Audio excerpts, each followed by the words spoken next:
Elsie Moorcock lived on a dirt farm 3 miles east of Knoxville, Tennessee, in the winter of 1914. Her father Hiram kept pigs behind the house, where the smell of rotting feed mixed with mountain rain. Tell us in the comments your city and the exact time on your clock right now. How many neighbors knew what happened in that pen, and why did none of them speak until it was too late? Hiram built the pen in 1912, using railroad ties he stole from the L&N yard. The fence stood 4 feet high, with gaps wide enough for a child's arm but too narrow for escape. Inside, he poured concrete in a 7-foot square, sloped toward a drain that led nowhere. The Moorcock farm sat on 43 acres of clay soil that grew nothing but weeds and disappointment. Hiram's wife Dolores died birthing Elsie, leaving him with debts to the farmer's bank and a baby that cried too much. He solved both problems the same way. By age 3, Elsie crawled on hands and knees wherever she went. Hiram told neighbors she had a spine condition. Dr. Fleming never examined her, but he repeated the story at Tanner's General Store every Tuesday when he bought tobacco. The first witness was Luther Baines, who delivered grain to local farms. In late summer of 1917, he climbed the hill behind the Moorcock place to fix a wagon wheel. Through the pine trees, he saw movement in the pig pen. A small figure moved between the hogs, eating from the same trough. Luther counted 4 pigs and what looked like a naked child, all feeding together. The child's hair hung in matted ropes down her back, and when she lifted her head, Luther saw her face was caked with mud and slop. He watched for 20 minutes before the smell reached him, the odor of pig waste mixed with something else, human waste, fear, and meat gone bad in the heat. Luther never reported what he saw. He told his wife Beulah that night, but she made him promise to keep quiet. "That's family business," she said, "not our place to interfere." The Moorcocks bought their meat from Kastner's butcher shop on Gay Street in downtown Knoxville. Jeremiah Kastner kept detailed records of every customer, writing quantities and prices in a leather-bound ledger he stored behind the counter. Hiram Moorcock appeared in those records 12 times between 1914 and 1925.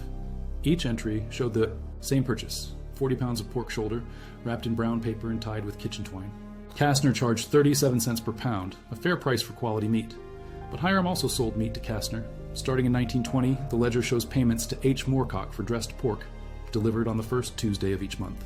The amounts varied, sometimes 20 pounds, sometimes 50, but the price remained consistent at 28 cents per pound. Kastner paid less for Hiram's pork because the meat had an odd texture, slightly tough and stringy compared to other local suppliers. But customers bought it anyway, especially the roasts that Hiram wrapped in white cloth and marked premium cut in blue ink. The Moorcock property bordered 3 other farms. To the north, the Kellys raised chickens and kept a vegetable garden. East of the pig pen, Widow Morrison lived alone in a cabin with her 2 cats. South of the property line, the Hartwell family grew tobacco on 10 acres of bottomland. Each of these neighbors saw Elsie at different times over the years, but none of them saw a little girl. Margaret Kelly spotted her first in the spring of 1919. She was hanging laundry when she heard grunting sounds from the Moorcock place. Through a gap in the fence, she saw what she described later as one of Hiram's pigs, but walking wrong. The creature moved on 2 legs, but hunched forward, arms hanging low.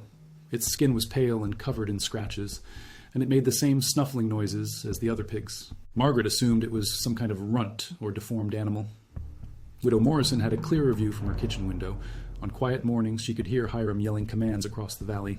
"Get down!" he would shout. "Stay with your kind." Morrison thought he was training a particularly stubborn pig for slaughter.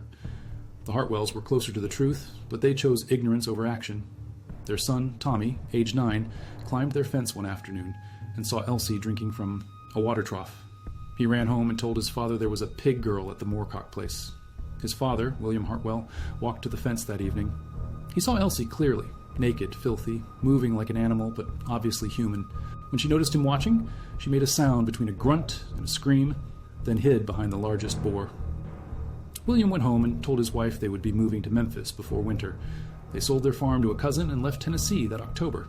Tommy never forgot what he saw, but his parents never spoke of it again. The transformation happened gradually, the way all terrible things do. Hiram started by putting Elsie's food in a metal trough instead of a plate. Then he moved her bed from the house to a wooden crate in the corner of the pen.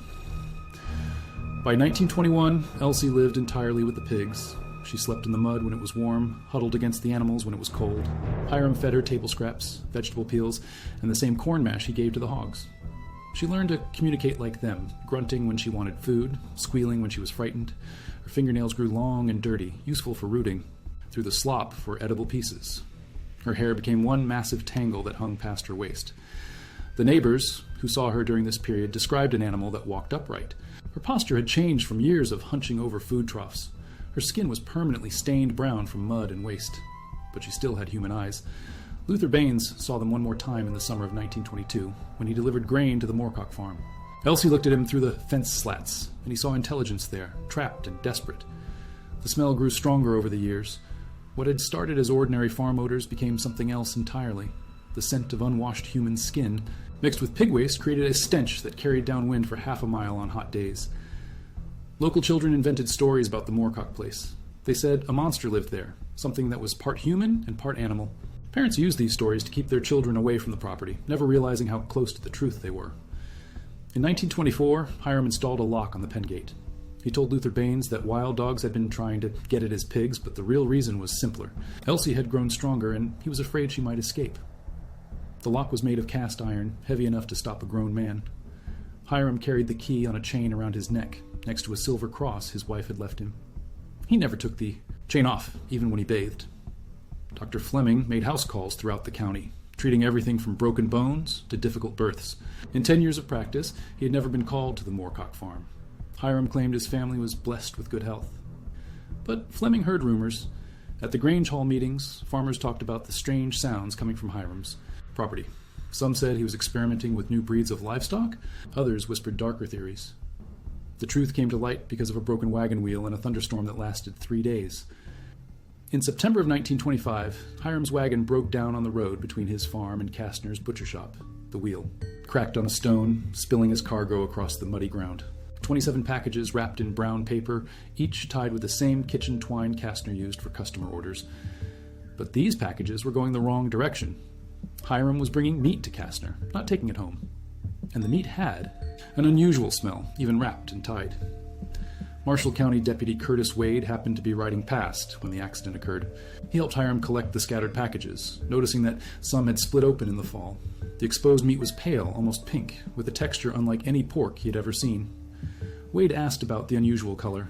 Hiram explained that his pigs ate a special diet of acorns and wild herbs, which changed the meat's appearance.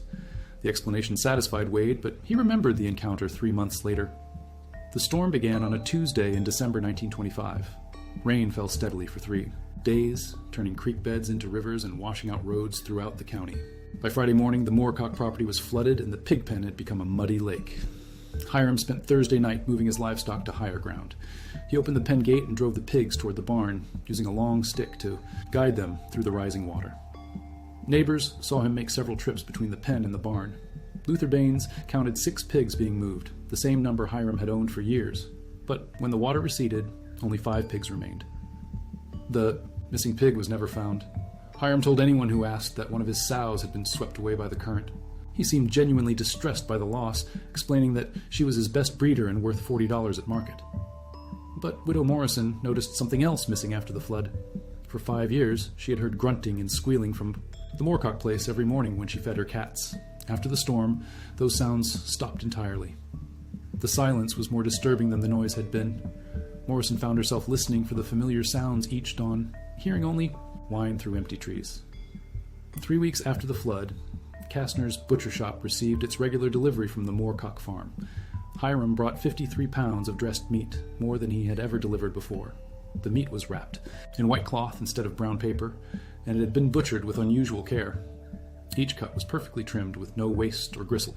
The roasts were tied with red ribbon instead of kitchen twine, and Hiram had written "Holiday Special" on each package in careful script. Kastner paid premium price for the holiday meat, 35 cents per pound instead of his usual 28. The meat sold quickly to customers preparing for Christmas dinner. Several buyers commented on its tender texture and delicate flavor. Mrs. Eleanor Vance bought a 7-pound roast for her family's Christmas meal. She served it with potatoes and green beans, telling her guests it was the finest pork she had ever tasted. Her nephew, visiting from Nashville, asked where she had purchased such excellent meat. The Reverend James Mitchell bought 2 pounds of ground meat for his wife's famous meatloaf. He served it at the church's Christmas social, where 37 members of the congregation praised its unusual flavor. The Henderson family bought their largest roast ever, 12 pounds of meat that fed 14 relatives on Christmas Day. They saved the bone to make soup, finding it rich and satisfying in a way that ordinary pork bones were not. All of these customers were eating meat from the same source, wrapped in white cloth and tied with red ribbon. None of them questioned its origin or wondered why it tasted different from anything they had eaten before. Spring came early in 1926, melting the snow by March and bringing warm weather that lasted through April. The smell from the Moorcock property, absent since the December flood, did not return with the warmer air. Luther Baines made his grain deliveries as usual, but he noticed changes at the farm. The pig pen stood empty, its gate hanging open in the wind. The concrete floor had been scrubbed clean, showing white patches where bleach had been used to remove stains. Hiram still kept pigs, but he had moved them to a new pen behind the barn. When Luther asked about the change, Hiram explained that the old pen had been damaged in the flood and needed repairs. The concrete was cracked, he said, and the drainage system had failed, but the concrete looked solid to Luther's eyes. The only damage he could see was a series of deep scratches in one corner, as if something with claws or fingernails had scraped desperately at the surface. The scratches formed a pattern, almost like letters. Luther stared at them for several minutes, trying to make sense of the marks. They could have been random damage from the flood, or they could have been something else entirely. Deputy Wade received an anonymous letter in May 1926. The envelope was addressed in block letters to Marshall County Law, with no return address or postmark. Inside was a single sheet of paper with a message written in the same careful script. Check the meat at Kastner's shop. Wade filed the letter without taking action. Anonymous tips were common in rural communities, usually sent by neighbors, settling personal disputes. He assumed someone had a grudge against either Kastner or one of his suppliers. But the letter bothered him enough that he mentioned it to Dr. Fleming during their weekly poker game. Fleming recalled the rumors about the Moorcock farm and the strange sounds that had stopped after the flood. The two men decided to make an unofficial visit to Kastner's shop, not as an investigation, but as a friendly check on a fellow businessman. They arrived on a Tuesday morning when Kastner was grinding meat for his regular customers. Kastner welcomed them warmly and showed them around his operation. The shop was clean and well organized, with fresh meat displayed on ice and wrapped packages stored in a cool room behind the counter. Wade asked to see Kastner's supplier records, explaining that the county was conducting a survey of local agricultural production. Kastner produced his leather ledger and turned to the pages showing purchases from area farms. The Moorcock entries stood out immediately. While other farmers delivered cattle and hogs seasonally, Hiram's deliveries had been regular and consistent for 5 years. The final entry was dated December 28, 1925. 53 pounds of holiday special meat. Fleming asked if Kastner still had any of the December meat in storage. The butcher shook his head, explaining that the holiday meat had sold immediately due to its exceptional quality. Customers had praised its taste and requested more from the same supplier. Wade copied the relevant information from Kastner's ledger, including dates, quantities, and prices. The pattern of deliveries told a story, but it was a story that neither man wanted to believe. The investigation began officially in June 1926, when Wade obtained a warrant to search the Moorcock property. He brought Dr. Fleming as a medical consultant, and Luther Baines as a witness familiar with the farm's layout. They found the property in good condition, with no obvious signs of wrongdoing. The pigs were healthy and well-fed, housed in a clean pen behind the barn. Hiram cooperated fully with the search, answering questions and providing access to all areas of the farm. The old pig pen remained empty and scrubbed clean. Wade examined the scratches in the concrete, now weathered by months of rain and wind. They were deeper than flood damage would have caused, cut into the surface by something sharp and desperate. Fleming found traces of bleach throughout the pen, concentrated in the corners and around the drain. The chemical smell was strong enough to suggest multiple applications over several weeks. Someone had worked very hard to remove evidence of something. In the farmhouse, they discovered a collection of items that raised more questions. A child's dress, size appropriate for a 12-year-old, was folded neatly in a cedar chest. The fabric was torn and stained with patches that had been darned and redarned multiple times. Hiram explained that the dress had belonged to his daughter, who had died of fever several years earlier. He kept it as a memento, along with a few other personal items. Wade noted that Hiram's story changed during the conversation. First, he said the child had died in 1923, then 1924, finally settling on 1925. They found no official record of Elsie, Moorcock's death.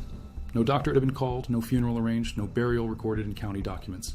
According to official records, she had simply vanished sometime after her 10th birthday. The search revealed one more disturbing detail. In the barn's hayloft, they found a collection of metal tools that had been sharpened to unusual precision. Knives, cleavers, and hooks that belonged in a butcher shop rather than on a family farm. Each tool had been cleaned and oiled, stored in a wooden box lined with felt. The care taken with these instruments suggested they had been important to someone, used regularly and maintained with professional skill. Wade confiscated the tools and sent them to Nashville for examination. The state laboratory found traces of blood on 3 of the knives, but the samples were too degraded to determine the species. The blood could have come from any animal butchered on the farm. The investigation stalled during the summer of 1926. Without a body or clear evidence of a crime, Wade could not build a case against Hiram Moorcock. The circumstantial evidence was disturbing, but not conclusive. Neighbors came forward with stories about the strange sounds from the pig pen, but their testimony was contradictory and vague. Some described animal noises, others thought they had heard human voices. None could provide specific dates or detailed descriptions. The case gained new momentum in August, when road crews began widening the highway that passed near the Moorcock farm. Workers digging drainage ditches uncovered fragments of human bone in a field adjacent to Hiram's property. The bones were small, consistent with a child's skeleton. Dr. Fleming examined them and determined they belonged to a female between 10 and 15 years of age. The remains showed signs of trauma, with cut marks that suggested butchering rather than natural death. Soil analysis revealed that the bones had been buried for approximately 12 months, which placed the death sometime in late 1925. The timeline matched the disappearance of the mysterious sounds from the Moorcock property. Armed with physical evidence, Wade obtained a second search warrant and returned to the farm with state investigators. This time, they brought equipment to test soil samples and search for additional remains. The team spent 3 days scouring the property. They found no additional bones, but soil tests revealed high concentrations of lime in several areas. Lime is commonly used to accelerate decomposition and reduce odors in illegal burial sites. The strongest concentrations were found in the old pig pen, particularly near the drain and in the corners where the scratches had been discovered. Someone had used lime extensively in this area, trying to eliminate evidence of death and decay. Hiram maintained his innocence throughout the investigation. He claimed no knowledge of the bones found on his property and suggested they might have been buried there before he bought the farm. County records showed he had owned the land for 15 years, making this explanation unlikely. The trial began in October 1926, with Judge Harrison Caldwell presiding. The prosecution presented a circumstantial case based on the physical evidence, witness testimony, and the unusual pattern of meat sales to Kastner's butcher shop. Kastner testified about the quality and quantity of meat supplied by Hiram Moorcock. He described the holiday special delivery in December 1925, noting its exceptional tenderness and the care taken in its preparation. Customers who had purchased the holiday meat testified about its unusual taste and texture. Several mentioned that it had been different from any pork they had eaten before, though they had assumed this was due to special feeding or preparation methods. The defense argued that the evidence was purely circumstantial. They pointed out that no one had seen Elsie Moorcock for years, and that her existence as a separate person could not be proven. The dress and bones could have belonged to anyone. Hiram's attorney suggested that the girl had never existed at all, that neighbors had misidentified animals in the pig pen and created a fantasy around their misperceptions. He argued that rural people were prone to superstition and wild imagination. The jury deliberated for 6 hours before reaching a verdict. They found Hiram Moorcock guilty of murder in the first degree, with a recommendation for life imprisonment rather than execution. Judge Caldwell sentenced him to life in prison at the Tennessee State Penitentiary in Nashville. Hiram showed no emotion when the verdict was read, but he made one statement before being led away. She was never meant to be human anyway. The Moorcock farm was sold at auction to pay legal expenses and court costs. The new owners tore down the pig pen and filled in the concrete foundation, planting corn in the spot where it had stood. Kastner's butcher shop closed 3 months after the trial. Customers stopped buying meat there once they learned about its connection to the case. Kastner moved to Kentucky and opened a grocery store, never working with meat again. The story spread throughout Tennessee and beyond, appearing in newspapers from Nashville to Atlanta. Reporters called it the pig girl murder, focusing on the sensational aspects rather than the systematic abuse that had preceded the killing. Most accounts portrayed Elsie as a victim of mental illness or congenital disability, suggesting that Hiram's treatment of her, while cruel, had been motivated by her condition. These stories missed the larger truth about what had happened on the farm. Elsie had been deliberately transformed from a human child into something else, trained to behave like an animal through years of systematic abuse. Her murder was the final step in a process that had begun when she was barely old enough to walk. The case established legal precedents for child abuse prosecutions in Tennessee. Courts began recognizing that extreme neglect could be as harmful as physical violence, and that psychological torture was a form of murder even when the victim survived for years. Modern forensic techniques have revealed additional details about the crime. In 1987, bones discovered during highway construction were re-examined using advanced testing methods. The results confirmed that Elsie Moorcock had been butchered using professional techniques. Cut marks on the bones matched tools found in Hiram's possession. The precision of the cuts suggested someone with experience in meat processing, consistent with his regular sales to Kastner's shop. Analysis of the bone fragments revealed signs of chronic malnutrition and repeated trauma. Elsie had suffered broken bones that had healed improperly, consistent with years of physical abuse. Her growth had been stunted, leaving her significantly smaller than normal for her age. The case files were sealed for 50 years after the trial, finally opened in 1976 under Tennessee's Freedom of Information laws.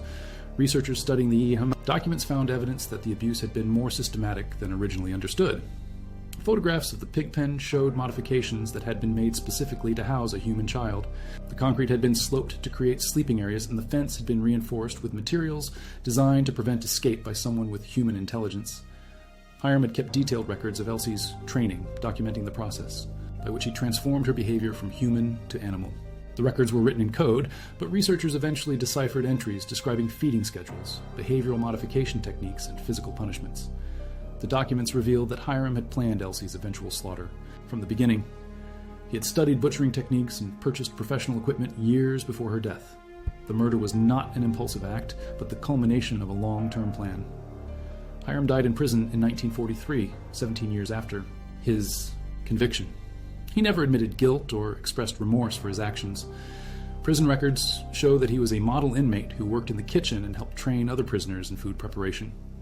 His death certificate listed the cause as heart failure, but guards reported that he had been found in his cell with a smile on his face. His final words, spoken to a chaplain, were reportedly, "I fed a lot of people good meat." The Moorcock case influenced child protection laws throughout the South. Tennessee passed legislation requiring regular welfare checks for children who had not been seen in public for extended periods. Other states adopted similar measures. Social workers began investigating reports of strange children who were kept hidden from neighbors and authorities. Several cases similar to Elsie's were discovered and prevented before they could reach their tragic conclusion.